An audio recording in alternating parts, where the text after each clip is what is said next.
مجھے مبشرہ کا جنون ہو گیا تھا، اسے پانے کے لیے میں سب کچھ کر سکتا تھا۔ پھر جب تقریباً 3 ماہ بعد دوبارہ رشتہ بھیجا تو انہوں نے سوچنے کا وقت مانگا۔ نہ جانے امی نے کون کون سے واسطے دیے ہوں گے، کیونکہ امی میری محبت دیکھ رہی تھی۔ یہ سب بھی انہوں نے کس طرح کیا ہوگا، یہ سن کر کہ انہوں نے سوچنے کے لیے وقت مانگا ہے، مجھے ایک ہلکی سی امید ہو چلی تھی کہ شاید اب میرے خوابوں کی تعبیر ملے گی۔ میں اپنے کام میں اور محنت کرنے لگا تھا اور رب سے گڑ گڑا کر دعائیں مانگا کرتا تھا کہ یا اللہ اب مجھے مبشرہ مل جائے، مجھے کچھ نہیں چاہیے۔ کاش اس وقت میں مکمل دعا مانگتا، مبشرہ کے ساتھ ساتھ پرسکون زندگی میں مانگتا، تو آج یوں مشکل سے زندگی نہ گزار رہا ہوتا۔ لیکن انسان بڑا ناشکر ہے، اس کو جتنی بھی نعمتیں عطا کر دی جائیں وہ ہمیشہ مزید کی طلب کرتا ہے، چاہے وہ اس کے لیے برا ہی کیوں نہ ہو۔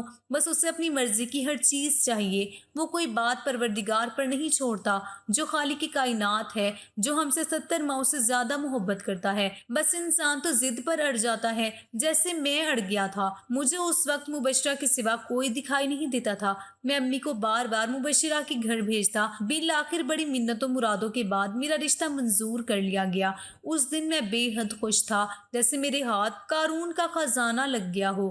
میں نے پوری مارکیٹ والوں کو مٹھائی کھلائی اور دوستوں کو ٹریٹ دی۔ جلد ہی مبشرہ میرے گھر دلہن بن کر آ گئی۔ میں مبشرہ کے خوب ناز نخرے اٹھاتا اسے سیر پر لے کر گیا، ڈھیروں شاپنگ کروائی، کیونکہ مبشرہ کو شاپنگ کرنے کا بے حد شوق تھا۔ وہ ہر سوٹ کے ساتھ سینڈل اور جیولری میچنگ لیتی۔ امی نے دبے لفظوں میں سمجھایا کہ اس طرح تو قارون کا خزانہ بھی ختم ہو جائے گا، تھوڑی میانہ روی اختیار کرو۔ لیکن میں تو مبشرہ کے عشق میں پاگل ہو چکا تھا۔ میری ماں بہت اچھی ساس ثابت ہوئی، گھر کا زیادہ تر کام خود ہی کرتی۔ بس جب وہ مبشرہ اور مجھے میانہ روی کا درس دیتی تو مبشرہ چڑ جاتی تھی اور منہ پھلا لیتی، اور میں اپنی امی کو سمجھاتا رہتا۔ انہی حالات میں میرے 2 بچے ہو گئے، حیدر اور سکینہ۔ لیکن مبشرہ کی عادتوں میں ذرا فرق نہ آیا۔ میری ماں نے جب بچوں کے بعد زیادہ سمجھانا شروع کیا، مبشرہ نے الگ ہونے کا فیصلہ کر لیا۔ مبشرہ کی عادتیں بہت بگڑی ہوئی تھی۔ کبھی کبھی اس کی فضول خرچیاں دیکھ کر میں بھی سوچنے پر مجبور ہو جاتا تھا کہ اس طرح کیسے زندگی کی گاڑی چلے گی۔ جب امی نے زور و شور سے سمجھانا شروع کیا تو مبشرہ کی برداشت جواب دے گئی۔ اس نے لڑنا شروع کر دیا۔ گھر جو کبھی خوشیوں کا گہوارہ تھا، جنگ کا میدان بن گیا۔ میں تنگ آ گیا تھا اس روز روز کی چک چک سے۔ مبشرہ نے الگ ہونے کا فیصلہ کیا تو میں نے منع کر دیا، لیکن امی نے کہا کہ جاؤ الگ ہو جاؤ، شاید اسے آٹے دال کا بھاؤ پتہ چلے اور یہ سدھر جائے۔ میں نے امی کی بات مان لی اور کرائے کے گھر میں شفٹ ہو گیا۔ لیکن مبشرہ کی عادتوں میں رتی برابر بھی فرق نہ آیا، بلکہ اب تو بچوں کے ساتھ ساتھ اس کے خرچے بہت بڑھ گئے تھے۔ میں بے حد پریشان تھا، میری آمدنی کم تھی اور خرچہ زیادہ تھا، میں کیسے پورا کرتا؟ اور اب تو گھر بھی کرائے کا تھا۔ مبشرہ کو کچھ کہنا بھینس کے آگے بین بجانے کے مترادف تھا۔ وہ اپنے خرچے کسی طور پر کم کرنے پر راضی نہ تھی، بلکہ مجھے کہتی ہے کہ اپنی آمدنی بڑھاؤ، ان پیسوں میں میرا گزارا مشکل ہے۔ میں پریشان ہو کر ہر جائز ناجائز کام کرنے لگا، جیسے تیسے کچھ پیسوں کا انتظام کیا تاکہ نئے کاروبار میں انویسٹ کر سکوں۔ ایک جاننے والے نے بتایا کہ فلاں بندے کے ساتھ شراکت میں کاروبار کر لو، میں میٹنگ کروا دیتا ہوں۔ میں راضی ہو گیا۔ بس یہیں سے میری بربادی کے دن شروع ہوئے۔ میں نے اس آدمی سے مل کر نئے کاروبار کے لیے اسے رقم تھما دی۔ میں نے جس آدمی کو رقم دی تھی وہ میری رقم لے کر گیا اور سارا منافع خود رکھنے لگا۔ مجھے کہتا کاروبار میں نقصان ہو گیا ہے، اتنی آمدنی نہیں ہے کہ 2 بندوں کے خرچے نکال سکوں، تھوڑا کاروبار جمنے دو۔ میں اس کی باتوں میں آ گیا اور تھوڑا انتظار کیا، لیکن کب تک؟ آخر میں نے پیسوں کے لیے تو نئے کاروبار میں انویسٹمنٹ کی تھی، لیکن اب مجھے کچھ دکھائی نہیں دے رہا تھا۔ مبشرہ مزید پیسوں کا تقاضا کر رہی تھی۔ وہ سمجھ رہی تھی کہ میں جان بوجھ کر اسے پیسے نہیں دے رہا ہوں۔ بالآخر میں نے اسے حقیقت سے آگاہ کر دیا کہ وہ آدمی فراڈ نکلا۔ اب ہمیں اس سے اپنے پیسے واپس لینے ہوں گے، لیکن کیسے؟ یہ ایک سوالیہ نشان تھا۔ مبشرہ نے اپنے ماموں کے دوست کا نام لیا۔ میں نے مبشرہ سے پوچھا تم کیسے جانتی ہو اس آدمی کو، کیونکہ اس سے پہلے اس نے ایسی کسی آدمی کا ذکر نہیں کیا تھا۔ ارے بھائی، ماموں کے دوست ہیں، تم ان سے ملو اور اپنا مسئلہ بیان کرو، مجھے یقین ہے کہ وہ یقیناً اس معاملے میں ہماری مدد کریں گے۔ مبشرہ نے یقین سے کہا تو میں بھی اس کے ساتھ چلنے پر راضی ہو گیا۔ مبشرہ تیار ہونے لگی، پھر ہم دونوں روانہ ہو گئے۔ بچے ٹیوشن گئے ہوئے تھے، اس لیے کوئی مسئلہ نہ تھا۔